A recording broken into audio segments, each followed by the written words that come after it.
ಮೂಲಭೂತ ಹಕ್ಕುಗಳು. ಇದರಲ್ಲಿ ಬರುವಂಥ ಪ್ರಮುಖ ಪ್ರಶ್ನೋತ್ತರಗಳನ್ನು ನೋಡ್ತಾ ಹೋಗೋಣ.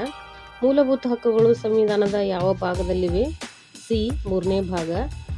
ಸಂವಿಧಾನದ ಯಾವ ವಿಧಾನವು ಮೂಲಭೂತ ಹಕ್ಕುಗಳ ಬಗ್ಗೆ ತಿಳಿಸುತ್ತದೆ? 12ರಿಂದ 35. ಮೂಲಭೂತ ಹಕ್ಕುಗಳನ್ನು ಯಾವ ಸಂವಿಧಾನದಿಂದ ಎರವಲು ಪಡೆಯಲಾಗಿದೆ? ಅಮೆರಿಕ ಸಂವಿಧಾನದಿಂದ. ಮೂಲಭೂತ ಹಕ್ಕುಗಳ ಸಮಿತಿಯ ಅಧ್ಯಕ್ಷರು ಸರ್ದಾರ್ ವಲ್ಲಭಾಯ್ ಪಟೇಲರು. ಮೂಲಭೂತ ಹಕ್ಕುಗಳು ನ್ಯಾಯರಕ್ಷಿತ. ಮೂಲಭೂತ ಹಕ್ಕುಗಳನ್ನು ನಿರ್ಬಂಧಿಸುವ ಅಧಿಕಾರ ಸಂಸತ್ತಿಗಿದೆ. ಸಮಾನತೆ ಹಕ್ಕುಗಳ ಬಗ್ಗೆ ತಿಳಿಸುವ ವಿಧಿ 14ರಿಂದ 18.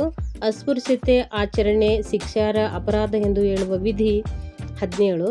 ಸ್ವಾತಂತ್ರ್ಯದ ಹಕ್ಕು ತಿಳಿಸುವ ವಿಧಿ 19ರಿಂದ 22. ಸಪ್ತ ಸ್ವಾತಂತ್ರ್ಯದ ಬಗ್ಗೆ ತಿಳಿಸುವ ಸಾಂವಿಧಾನಿಕ ವಿಧಿ 19ನೇ ವಿಧಿ. ಶೋಷಣೆ ವಿರುದ್ಧದ ಹಕ್ಕಿನ ಬಗ್ಗೆ ತಿಳಿಸುವ ವಿಧಿ 23ರಿಂದ 24. ಬಾಲಕಾರ್ಮಿಕ ನಿಷೇಧ ತಿಳಿಸುವ ವಿಧಿ 24. ಧಾರ್ಮಿಕ ಸ್ವಾತಂತ್ರ್ಯದ ಬಗ್ಗೆ ತಿಳಿಸುವ ವಿಧಿ 25ರಿಂದ 28.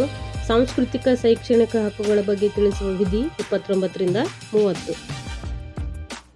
ಆಸ್ತಿಯ ಹಕ್ಕು ಕುರಿತು ತಿಳಿಸುವಂಥ ವಿಧಿ 31.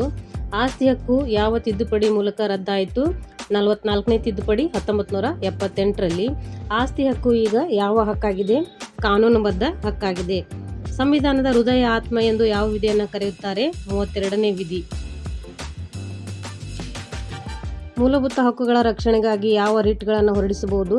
ಮೇಲಿನ ಎಲ್ಲವೂ ಅಂತಿದೆ: ಹೇಬಿಯಸ್ ಕಾರ್ಪಸ್, ಮ್ಯಾಂಡಮಸ್, ಪ್ರೊಹಿಬಿಷನ್, ಸರ್ಟಿಯೋರಾರಿ, ಕೋ ವಾರಂಟೋ. ಹೇಬಿಯಸ್ ಕಾರ್ಪಸ್ ಎಂದರೆ ಬಂದಿ ಪ್ರತ್ಯಕ್ಷೀಕರಣ ಎಂದರೆ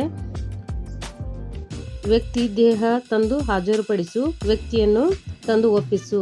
ಡಿ ಆನ್ಸರ್ ಸರಿಯಾಗಿದೆ. ಮ್ಯಾಂಡಮಸ್ ಎಂದರೆ ಪರಮಾದೇಶ ಎಂದರೆ ನಾವು ಆಜ್ಞಾಪಿಸುತ್ತೇವೆ, ನಾವು ಹೇಳುತ್ತೇವೆ. ಎ ಬಿ, ಡಿ ಆನ್ಸರ್ ಸರಿಯಾಗಿದೆ. ಪ್ರೊಹಿಬಿಷನ್ ಎಂದರೆ ನಿಷೇಧಾಜ್ಞೆ, ಅಧಿಕಾರ ವ್ಯಾಪ್ತಿ ಮೀರದಂತೆ ನೀಡುವಂಥ ಆದೇಶ. ಸರ್ಟಿಯೋರಾರಿ ಎಂದರೆ ಕೆಳಗಿನ ನ್ಯಾಯಾಲಯದ ವಿವಾದ ಮೇಲಿನ ನ್ಯಾಯಾಲಯಕ್ಕೆ ವರ್ಗಾಯಿಸುವಂಥದ್ದು. ಕೋ ವಾರಂಟೋ ಎಂದರೆ ವ್ಯಕ್ತಿ ಅಕ್ರಮವಾಗಿ ಸಾರ್ವಜನಿಕ ಹುದ್ದೆ ಹೊಂದಿದ್ದರೆ ತಡೆಯುವುದು. ಯಾವ ಮೊಕದ್ದಮೆಯಲ್ಲಿ ಮೂಲಭೂತ ಹಕ್ಕುಗಳನ್ನು ತಿದ್ದುಪಡಿ ಮಾಡುವ ಅಧಿಕಾರ ಸಂಸತ್ತಿಗೆ ಇಲ್ಲ ಎಂದು ಹೇಳಿತು? ಗೋಲಕ್ನಾಥ್ ಪ್ರಕರಣ. ಈ ಕೆಳಗಿನವುಗಳಲ್ಲಿ ಯಾವುದು ಮೂಲಭೂತ ಹಕ್ಕಾಗಿಲ್ಲ? ಮುಷ್ಕರ ಮಾಡುವ ಹಕ್ಕು, ಇದು ಮೂಲಭೂತ ಹಕ್ಕಾಗಿಲ್ಲ. ಸಮಾನತೆಯ ಹಕ್ಕು ಮೂಲಭೂತ ಹಕ್ಕಾಗಿದೆ. ಸ್ವಾತಂತ್ರ್ಯದ ಹಕ್ಕು ಮೂಲಭೂತ ಹಕ್ಕಾಗಿದೆ. ಸಂವಿಧಾನಾತ್ಮಕ ಪರಿಹಾರ ಹಕ್ಕು ಕೂಡ ಮೂಲಭೂತ ಹಕ್ಕಾಗಿದೆ.